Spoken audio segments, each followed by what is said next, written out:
Dia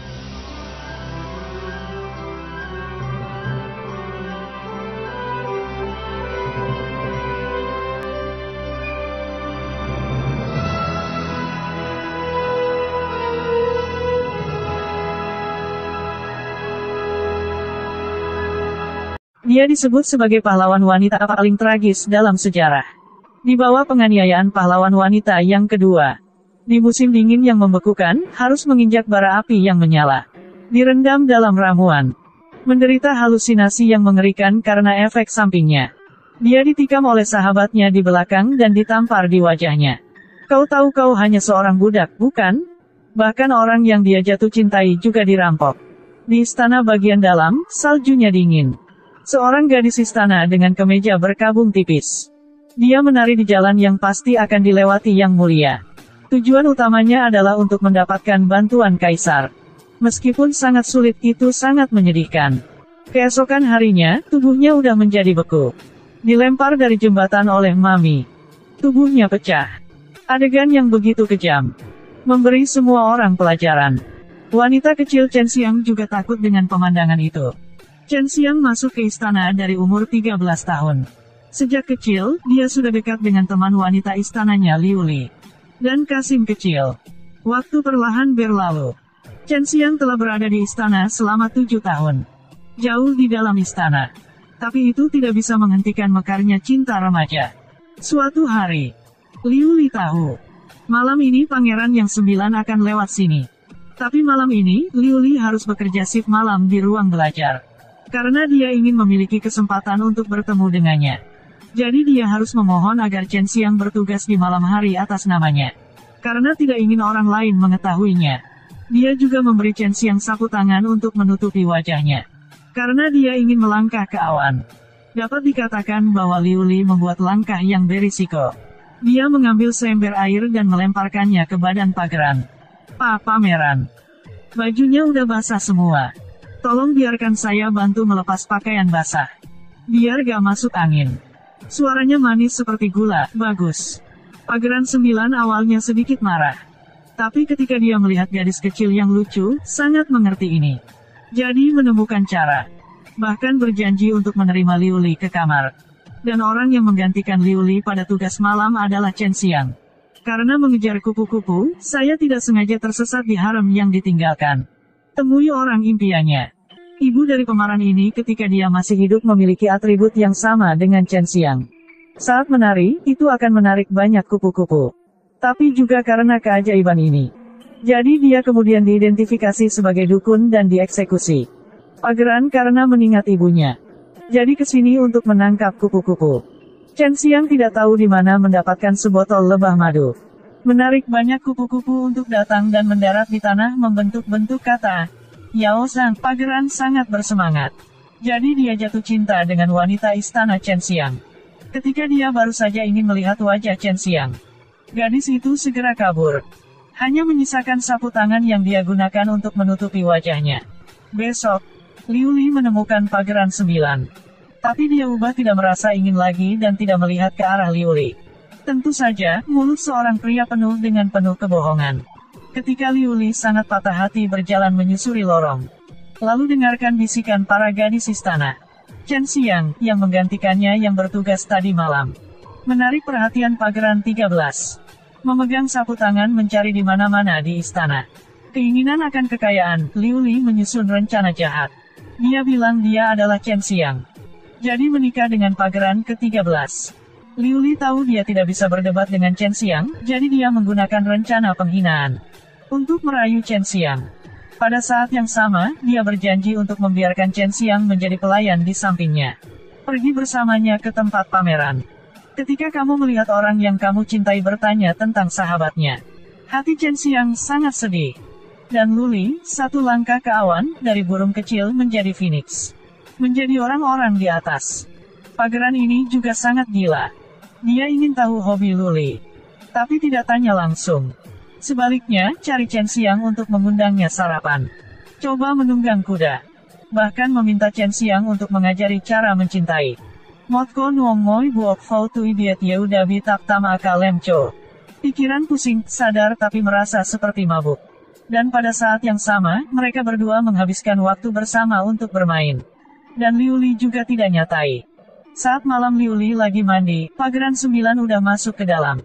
Liu Li juga tidak ingat musuh lama. Dua kekasih ini bersatu kembali. Sekalian Pangeran 9 kasih tahu Liu Li. Jika Pangeran 13 dan Chen Xiang selalu bersama. Liu Li marah besar. Wanita ini panggil Chen Xiang datang. Jalan-jalan sama Pangeran 13 enak ya? Budak. Apakah kamu juga tahu bahwa kamu adalah seorang budak?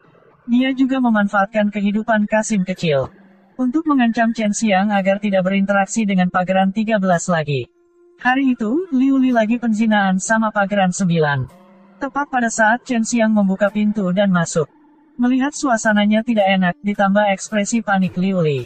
Ada juga sepatu pria di samping tempat tidur. Dan siluet seorang pria yang berlari.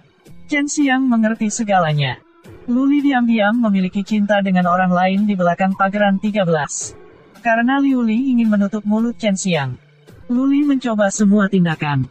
Tuangkan air untuk mengundang teh, ceritakan kenangan lama. Tetapi ketika dia melihat Chen Xiang, dia masih menulis surat untuk mengingatkan Pangeran 13. Kemarahannya mencapai batasnya. Bahwa kehidupan Kasim kecil. Mengancam Chen Xiang untuk menikahi Kasim itu. Karena ingin menjaga nyawa temannya. Chen Xiang harus merelakan kebahagiaannya. Tapi tak disangka malam itu ada Pangeran meninggal. Jadi tidak diperbolehkan di istana untuk mengadakan pernikahan. Dapat menyelamatkan Chen Xiang untuk sementara. Baginda sangat berduka atas meninggalnya anaknya. Oleh karena itu, saya memerintahkan untuk menghentikan semua kegiatan hiburan di istana. Tetapi putra mahkota tidak percaya bahwa itu tidak terorganisir. Melakukan drama Kitian Daitan dengan keinginan untuk memenangkan kegembiraan bagindanya. Pangeran tidak menyangka bahwa dia sedang bermain dengan api. Kaisar marah dan ingin menggulingkan putra mahkota. Dan Pangeran 13 tidak ingin ketika putra mahkota frustrasi. Jadi dia ingin memanfaatkan besok pagi ketika ayah pergi berburu, Pangeran 13 akan memimpin pasukan untuk mengepung. Saya lebih baik mati dan menawarkan surat. Kemudian sebelum malam aksi, Pangeran 13 menceritakan ini pada Liu Li. Ketika melihat Pangeran 13 bersiap untuk melakukan hal-hal bodoh, maka dia sendiri akan terlibat. Jadi begitu dia berbalik, Liu Li berlari untuk melaporkan hal ini kepada Pangeran 9. Jadi pada hari berburu yang mulia, Pangeran 13 telah jatuh ke dalam perangkap Pangeran 9. Seiring dengan tuduhan pengkhianatan, Pangeran 13 dipenjara di istana. Mata yang tak mengerti mengapa buta. Pada saat ini, Liu Li berada ke pihak Pangeran 9. Hanya Chen Xiang yang selalu mengingat Pangeran 13. Liu Li mengatakan itu padanya. Ingin bertemu Pangeran 13. Maka kamu harus berjalan tanpa alas kaki melintasi bara api. Chen Xiang melepas sepatunya. Berjalan di atas bara api merah.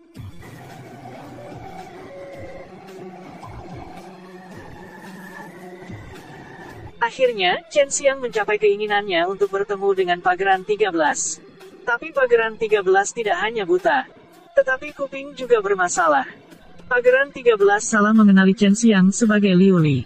Tapi wanita pengadilan bodoh Chen Xiang tidak menjelaskan. Berkomitmen untuk diam-diam menjadi sukarelawan untuk menggantikan Liu Li. Bahkan tidak tahu apa yang dia inginkan. Ketika kembali, saya mencoba menyiapkan banyak makanan. Membawa untuk Pangeran 13. Siapa yang mengira para penjaga tidak akan membiarkan dia masuk lagi? Terlepas dari bagaimana Chen Xiang memohon, dia masih mendorong Chen Xiang ke tanah. Menjatuhkan semua piring yang isi makanan ke tanah. Saat yang tepat dokter datang untuk memeriksa kondisi 13 AG yang berjalan keluar dari dalam. Ram Huong pergi memohon kepada dokter. Tapi tetap ditolak. Tepat pada waktunya untuk mendengar bahwa dokter sedang mencari seseorang untuk mencoba jarum. Setuju untuk mengambil tugas itu. Jadi sebelum akupuntur untuk yang mulia, harus mencari penguji ribuan kali. Harus memastikan bahwa tidak ada masalah sebelum dapat memberikan akupuntur yang mulia. Tapi ini ada efek sampingnya. Tetapi ketika saya melihat begitu banyak orang, saya hampir menjadi gila karena mencoba jarum. Chen Xiang merasa sangat takut. Tapi demi pertemuan Chen Xiang, jadi dia masih menerima. Mengatakan itu adalah tes jarum tetapi akhirnya berubah menjadi tes obat. Chen Xiang direndam dalam ramuan dan tampak berhalusinasi. Chen Xiang melihat Liu Li menangis sambil meminta maaf. Tapi kemudian mengeluarkan pisau dan menikamnya. Seolah-olah ada hantu menakutkan yang tak terhitung jumlahnya merangkak ke arahnya dari semua sisi. Ini adalah efek samping dari pengujian obat. Mengalami kesulitan. Akhirnya Chen Xiang juga boleh ke tempat Pagaran 13. Pagaran 13 menyalahkannya mengapa dia tidak datang begitu lama. Tapi dia tidak tahu itu karena mau ketemu dia, Chen Xiang menanggung begitu banyak penderitaan. Itu adalah Chen Xiang. Tapi setelah itu, keduanya menjadi baik lagi. Ketika mendengar berita bahwa Yang Mulia sakit parah, Pagaran 9 memimpin tentara ke istana. Tapi dikelilingi oleh Pagaran 4. Pagaran 4 memanfaatkan metode menggunakan senar untuk mengontrol boneka. Untuk mengendalikan Kaisar. Biarkan Kaisar menyerahkan takhta kepadanya. Kemudian dia mengeksekusi Pagaran 9. Setelah Pagaran 4 naik takhta, hal pertama adalah menyembuhkan mata Pagaran 13. Pada saat yang sama lepaskan Pagaran 13 keluar. Liu Li ketika dia melihat Pagaran 9 ditangkap. Takut terlibat. Jadi ingin kabur. Tetapi ditemukan dan ditangkap. Dan pada saat ini, Pagaran 13 baru ketahui. Orang-orang yang datang ke Manor yang menarik kupu-kupu. Bukan Liu Li. Jika Anda ingin tahu siapa orang itu. Sebagai gantinya, Pagaran 13 harus membiarkan Liu Li melarikan diri. Tapi saat sampai di gerbang istana, Liu Li berubah lagi. Dia mendorong Pagaran 13. Melompat di atas kuda dan segera melarikan diri. Tapi dia ditembak oleh tentara penyergapan. Sampai saat mau mati. Liu Li juga menolak untuk mengungkapkan identitas Chen Xiang. Anda jangan berharap mendapatkan infonya. Siapa wanita itu? Perasaan marah. Ini sangat kejam. Pangeran 13 karena mau cari Chen Xiang. Melepaskan lampu ke langit untuk menyampaikan berita. Mencari wanita yang paling mencintai. Jika Anda menerima pesan, silakan pergi ke istana untuk bertemu lagi. Chen Xiang merias wajah dan menyesuaikan pakaiannya saat hendak pergi ke tempat pertemuan. Kemudian dia dipanggil oleh Kaisar. Yang Mulia ingin membiarkan Pagaran 13 mengabdikan dirinya untuk melayani dia. Jadi dengan kejam membagi pasangan itu. Berikan uang secukup buat Chen Xiang. Untuk dia melepaskan Pagaran 13. Saat mau pagi langsung keluar dari istana. Chen Xiang sangat sedih, dia memutuskan untuk mengunjungi ke tempat Pagaran 13 sekali lagi. Untuk mengenang kenangan indah di sini sebelum pergi. Tanpa diduga, menemukan Pagaran 13 menunggu di sini. Pagaran 13 menutupi matanya karena dia ingin memberi dirinya kejutan. Lepaskan penutup mata. Melihat Chen Xiang. Sedikit terkejut, sedikit ragu. Memiliki beberapa penyesalan. Tapi semua detailnya cocok. Karena tidak ingin ada yang terus memisahkan mereka. Mereka berdua meninggalkan istana besar dan melarikan diri. Sejak itu, kami telah menghabiskan banyak hari bahagia. Zhou Dongyu di film ini dibully dengan sangat tragis-tragik. Peran wanita utama Zhao Liying dengan plot jahat yang membuat pemirsa benci dan benci. Wajah baik, trik kejam. Pada saat yang sama, ketika dia meninggal, dia masih tidak memiliki penyesalan. Hanya saja plot filmnya tidak tertata dengan baik. Perubahan kepribadian karakter juga terlalu sulit. Kecerdasan Pagaran 13 juga membuat pemirsa meratapi. Mata tidak bisa melihat, telinga tidak bisa dengarkan. Baiklah, mari kita terima ya. Alasan mengapa saya ingin merekomendasikan film ini, The Palace. Alasan utamanya adalah karena saya menyukai karakter jahat Zhao Liying. Dalam peran jahat memiliki lebih banyak emosi. Jika kalian suka dengan cerita saya, jangan lupa klik like and follow. Sampai jumpa di lain waktu.